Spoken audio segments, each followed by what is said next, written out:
यज्ञ समाप्ति पर राम को मिले दिव्य उपहारों का वर्णन। श्री रामदास जी कहते हैं, गुरु वशिष्ठ राम जी से बोले कि अब यज्ञ मंडप को चलना चाहिए।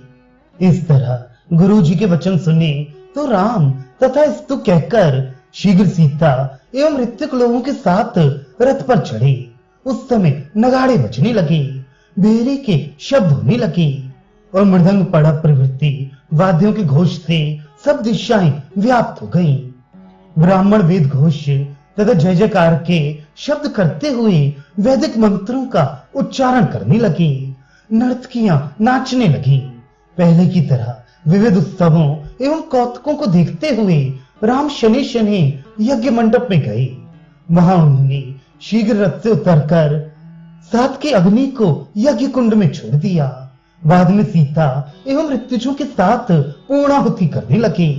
उन्होंने वस्त्र आभूषण एवं फलों से अग्नि का पूजन करके यज्ञ पात्रों का विसर्जन कर दिया और यज्ञांत में ऋतुजों को विपुल दक्षिणा देने की आज्ञा देते हुए राम ने लक्ष्मण से कहा, हे लक्ष्मण, इन सब ऋतुजों को कोषागार में ले जाकर वहां के पहरेदारों को हटा दो और तुम चुपचाप अलग खड़े हो जाओ। जिसकी जितनी इच्छा हो उसको बिना रोक टोक उतना द्रव्य ले लेने दो। लिया हुआ द्रव्य वाहनों के द्वारा इनके आश्रम पर पहुंचवा दो, फिर खुले हाथों मुनियों को दान दो। इस तरह का वचन सुनकर लक्ष्मण ने भी राम जी के कथनानुसार ही दान दिया। तदनंतर अश्वमेध यज्ञ में जिनका वरण हुआ था उन ऋतुजों को भोजन करा के राम जी ने विसर्जित किया। इसी तरह समस्त देवताओं को भी विविध वस्त्रालंकारों से पूजित करके विसर्जित कर दिया।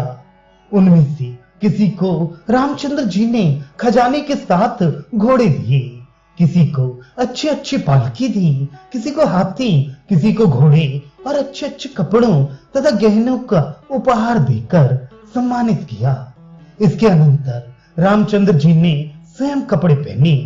उस समय समस्त देवताओं तथा राजाओं ने नाना प्रकार की भेंटें दे देकर रामचंद्र जी का पूजन किया। संसार की नदियां, पर्वत, समुद्र, हाथी, घोड़े, मृग, पक्षी, आकाश और पृथ्वी पर रहने वाले सब प्राणियों ने अपनी अपनी सामर्थ्य अनुसार भगवान को भेंट दी। उस समय रामचंद्र जी सीता जी के साथ सिंहासन पर बैठे हुए थे। चारों भाई उनकी सेवा में तल्लीन थे। रामचंद्र उस समय दूसरे अग्नि के सदृश देदीप्यमान दिख रहे थे। उस समय भगवान को कुबेर ने एक सोने का सिंहासन दिया। वरुण देव ने जल की वर्षा करने वाले और चंद्रमा की भांति उज्जवल छत्र दिया। वायु ने चमर दिया। धर्मराज ने माला दी। इंद्र ने एक बहुमूल्य किरीट दी। यमराज ने दंड दिया। ब्रह्मा ने कवच दिया। सरस्वती ने हार दिया।